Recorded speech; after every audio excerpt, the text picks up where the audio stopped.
അസ്സലാമു അലൈക്കും വറഹ്മത്തുള്ളാഹി. അൽഹംദുലില്ലാഹി റബ്ബിൽ ആലമീൻ.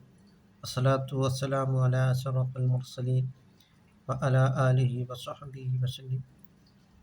അൽ ജന്നത്തു തഹ്ത അഖ്ദാമിൽ ഉമ്മഹാത്ത്.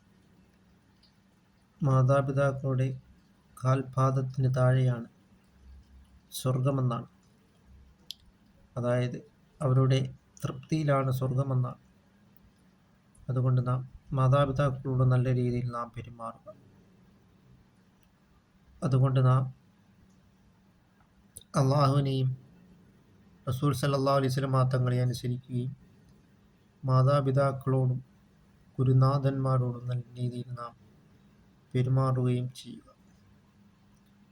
ഒരു സഹാബി വന്നിട്ട് റസൂൽ കരീം സല്ലല്ലാഹു അലൈഹി വസല്ലം തങ്ങളോട് ചോദിക്കുകയുണ്ടായി, യാ റസൂലല്ലാഹ്, ഞാൻ ഏറ്റവും അധികം സ്നേഹിക്കപ്പെടേണ്ടത് ആരോടാണ് എന്ന് ചോദിച്ചപ്പോൾ റസൂൽ കരീം സല്ലല്ലാഹു അലൈഹി വസല്ലം തങ്ങൾ പറഞ്ഞത് ഉമ്മുക്ക, നിന്റെ ഉമ്മയോട് എന്നാണ്.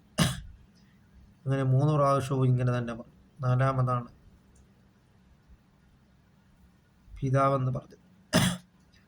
അങ്ങനെ നാം അള്ളാഹുവിലേക്ക് നാം മടങ്ങുകയും മാതാപിതാക്കളോട് നല്ല രീതിയിൽ നാം പെരുമാറുകയും ചെയ്യുക. അങ്ങനെ നാം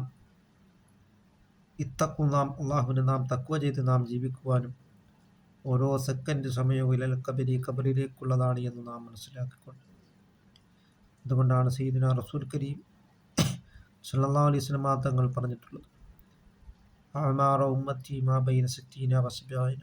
എൻ്റെ ഉമ്മത്തിൻ്റെ ആവറേജ് പ്രായം വെറും 60-ൻ്റെയും 70-ൻ്റെയും തുച്ഛമായ പ്രായം മാത്രമേ ഉള്ളൂ എന്നാണ് സയ്യിദുനാ റസൂൽ കരീം സല്ലല്ലാഹു അലൈഹി വസല്ലം തങ്ങൾ പറഞ്ഞിട്ടുള്ളതെങ്കിൽ, ഈ തുച്ഛമായ പ്രായത്തിലാണ് നാം നിസ്കരിക്കുന്നത്, നോമ്പെടുക്കുന്നത്, ദാനധർമ്മങ്ങളും മറ്റു സൽക്കർമ്മങ്ങളും എല്ലാം ചെയ്യുന്നത് നാം മനസ്സിലാക്കിക്കൊണ്ട് നാം